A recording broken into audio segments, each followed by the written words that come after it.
नमस्कार दोस्तों, एजुकेशन 790 से मैं सुरेश यादव। दोस्तों, इंडियन हिस्ट्री में हमने 39 पार्ट लोड कर चुके हैं। यह हमारा 40 पार्ट है। अब इसमें हम देखेंगे प्रमुख आंदोलन। क्या देखेंगे? प्रमुख आंदोलन। ये भी यहाँ से भी काफ़ी क्वेश्चन बन जाता है एग्ज़ाम के लिए, प्रमुख आंदोलन से। अब इसमें हमारा जो स्टार्ट होता है, पहला है सन्यासी विद्रोह। कौन सा विद्रोह? सन्यासी विद्रोह।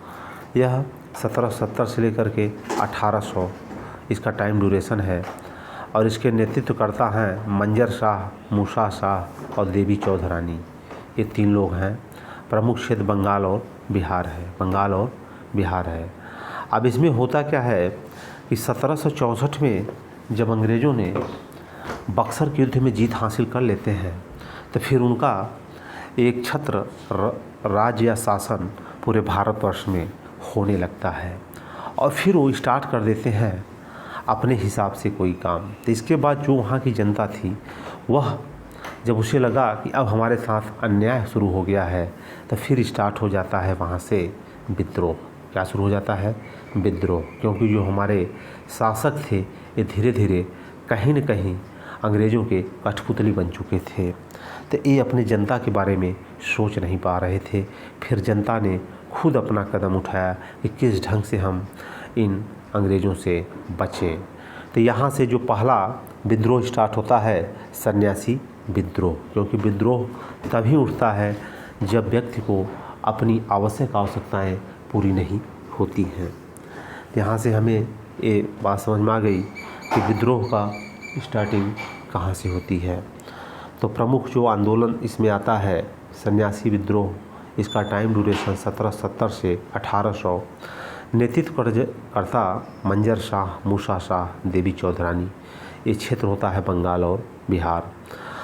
अब इसका विशेषताएं क्या थी? तीर्थ स्थानों पर आने जाने पर लगे प्रतिबंधों से क्षुब्ध सन्यासियों ने जनता से मिलकर कोठी तथा कोसों पर आक्रमण किए। एक लंबे अरसे के बाद वारेन हेस्टिंग्स ने इस विद्रोह को दबाया। बंकिम चंद्र चट्टोपाध्याय ने अपने उपन्यास आनंदमंड में इसका वर्णन किया है। मतलब इसमें होता क्या है कि जो सन्यासी एक जगह दूसरे जगह भ्रमण करते थे, जाते आते थे, उस पर इन्होंने सब क्या लगा दिया था? प्रतिबंध लगा दिया था। तो कहीं न कहीं सन्यासियों की जो स्वतंत्रता का हनन हो रहा था, इसके मतलब उसको हटाने के लिए इन्होंने क्या किया? विद्रोह किया। तो विद्रोह सबसे हमें समझ जाना चाहिए कि इसको सन्यासी ने किया है, तो इनको वहाँ से समस्या थी। अब हमारा नेक्स्ट आता है पालीघर विद्रोह। पालीघर विद्रोह, यह टाइम है इसका 1790। इसके नेतृत्वकर्ता हैं वीपी कड्डालम्मान। तमिलनाडु से बिलोंग करते थे। वे जमींदार जो हथियार बंद दस्ते रखते थे। यह किसके द्वारा किया गया था? जमींदारों के द्वारा। जमींदार जो हथियार बंद दस्ते रखते थे। अब नेक्स्ट है दीवान बेलुथम्पी का विद्रोह। यह टाइम ड्यूरेशन है 1805। दीवान बेलुथम्पी त्रावणकोर, मतलब है केरल। 1805 ईस्वी में त्रावणकोर के महाराज ने बेलजली की सहायक संधि से तथा अंग्रेज रेजिडेंट के धीरतापूर्ण व्यवहार से असंतुष्ट होकर के विद्रोह किया। क्योंकि कई बार अंग्रेज़ों का मनमानी तरीके से अपने शासकों को परेशान करना था, तो उससे जो असंतुष्ट होकर विद्रोह किया गया, यह दीवान बेलुथम्पी का विद्रोह था। दीवान बेलुथम्पी का विद्रोह था। अब आता है पागलपंथी विद्रोह। यह 1813 से 1833 इस ड्यूरेशन तक चला है। अब इसके नेतृत्वकर्ता थे करम शाह और टीपू। यह क्षेत्र जो इसका है, असम है। कौन सा क्षेत्र है? असम है। यह अर्ध धार्मिक संप्रदाय था। इन्होंने जमींदारों के अत्याचारों के विरोध में विद्रोह किया। पागलपंथी विद्रोह किसके हुआ था? अंग्रेज़ों के, जमींदारों के अत्याचार। क्योंकि जमींदार लोग बहुत ज़्यादा यहाँ से कर वसूलना स्टार्ट कर देते थे, तो जनता फिर क्या करे? उसके सामने एक ही रास्ता बचता है, क्या? विद्रोह करना। नेक्स्ट आता है पाइक विद्रोह। क्या आता है? पाइक विद्रोह। यह होता है 1817 ईस्वी में।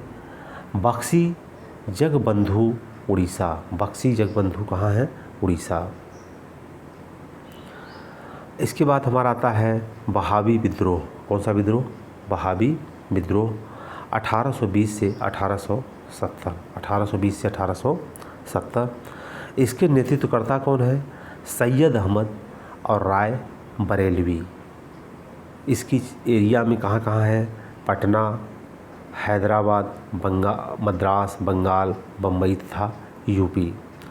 अंग्रेजी प्रभुसत्ता को प्रबल तथा गंभीर चुनौती, अंग्रेजी प्रभुसत्ता को प्रबल तथा गंभीर चुनौती बहावी आंदोलन ने दी। किसने दिया? बहावी आंदोलन ने दी। यह 19वीं शताब्दी के चौथे दशक से 7वें दशक तक चलता रहा। 1860 ईस्वी के बाद अंग्रेज़ सरकार ने इसके दमन में प्रयास किए। तो बहावी आंदोलन भी लंबे समय तक चला, फिर इसको भी दबाया गया। अब हमारा आता है भील विद्रोह। यह 1824 ईस्वी चिन्नावा और कहाँ था? खानदेश में था। चिन्नावा और कहाँ था? खानदेश में था। फिर हमारा नेक्स्ट आता है कोल विद्रोह 1831 से 1832 ईस्वी। अरविंद राय मान की एरिया होती है छोटा नागपुर, और कोलों की ज़मीन को मुस्लिम कृषकों और सिखों को देने के लिए विद्रोह, कोलों की ज़मीन को मुस्लिम कृषकों और सिखों को देने के लिए विद्रोह, मतलब इसमें कोलों ने ये विद्रोह किया था। कब? 18 से 1832। क्योंकि ज़मीन किसी और को न दी जाए, इसको रोकने उन्होंने क्या किया था? विद्रोह किया था। अब हमारा आता है फराजी विद्रोह। कौन सा विद्रोह? फराजी विद्रोह 1838 से लेकर 1857। अब इसके जो नेतृत्वकर्ता थे दादू मियाँ शरीयतुल्लाह का पुत्र, और ये क्षेत्र है बंगाल। यह विद्रोह जमींदारों के विरोध में चलाया गया। किसके चलाया गया? जमींदारों के विरोध में। फिर हमारा आता है संथाल विद्रोह। यह इम्पॉर्टेंट है। कौन है यह? इम्पॉर्टेंट है। 1855 से 1856। सिद्धू कान्हू, और यह कहाँ पे है? बिहार और झारखंड में। कहाँ पे है? बिहार और झारखंड में। अब कई बार हम इस विद्रोह के नाम से ही पता कर सकते हैं कि किस क्षेत्र का विद्रोह है, क्योंकि संथाल लोग कहाँ हैं? बिहार और झारखंड में है। तो बट नेचुरल है कि यह विद्रोह कहाँ का होगा? बिहार और झारखंड का। संथाल जातियों के द्वारा पुलिस के दमन एवं जमींदारों साहूकारों के द्वारा जबरन वसूली के विरुद्ध किया गया विद्रोह था। अब देखिए आता है कोका विद्रोह 1। यह 1860 से 70। भगत जवाहरमल और राम सिंह कोका इसके नेतृत्व करता थे। अब ये विद्रोह पंजाब से था। कहाँ से था? पंजाब से। वेरी इंपॉर्टेंट फैक्ट, पंजाब से था। कई बार पूछा जा चुका है कि कोका विद्रोह का क्षेत्र कौन सा है? तो यह है पंजाब। और इसके नेतृत्वकर्ता कौन थे? तो इसमें भगत जवाहरमल और राम सिंह कोका। सिख धर्म में प्रचलित बुराइयों और अंधविश्वासों को दूर करना, सिख धर्म प्रचलित बुराइयों और अंधविश्वासों को दूर करना।